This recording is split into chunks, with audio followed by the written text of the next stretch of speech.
you and I know that obviously Ukraine would have definitely had an effect on this. Yeah. But before Ukraine's invasion, there was an increase in petroleum products going up because, one, the issue about, the issue about winter, where in the winter period, then the demand for hydrocarbons in Europe and America were very high. So we're already in the ascending form. So that cannot be the case.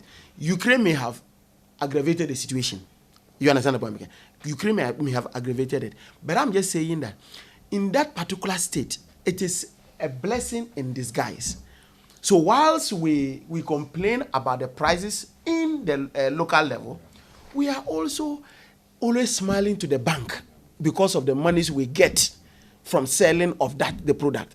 And so it's a win-win, in my opinion. It's a win-win situation. And I think, look, and let's be very honest with ourselves. If government does not do anything between now and the next window, which is on the 16th of March, today is 10th. The next window is 16th of March. 6 days away, there's going to be an increase in fuel prices. There is going to be an increase because you have it that normally the window is between 1st to 15th and 16th to 31st. And so they announce at the beginning of the month, which is always the 1st, and they do at the middle of the month, which is always on the 16th. So if government does not immediately step in now to do, look, I'm telling you that by the close of the month, we will hit 9 cedis per liter.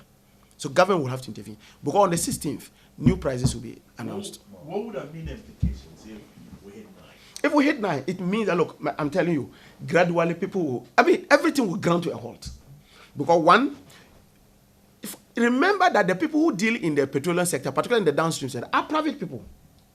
What government could have been looking at as an option, you remember that when the deregulation came and at one point the prices of crude also started going up, there was a reason why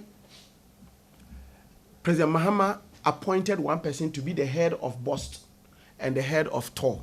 There was a reason for it. The reason was because TOR itself did not have the money to be able to buy crude. And BOST has a mandate to store petroleum products in strategic stores. So what BOST did was that, look, we will, instead of buying the refined products, we won't buy refined products. We'll go and buy crude and give it to TOR.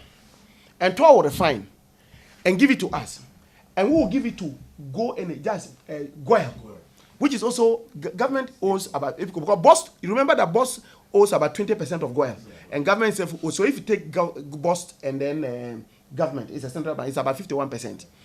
So they will then take the products and give it to GOIL, and GOIL will sell at a reduced price. And that was why GOIL then decided to open a lot of branches everywhere, said that people can still go and get fuel at GOIL at a lower price. So obviously he ran into trouble. I'm talking of what I could run into trouble with BDCs.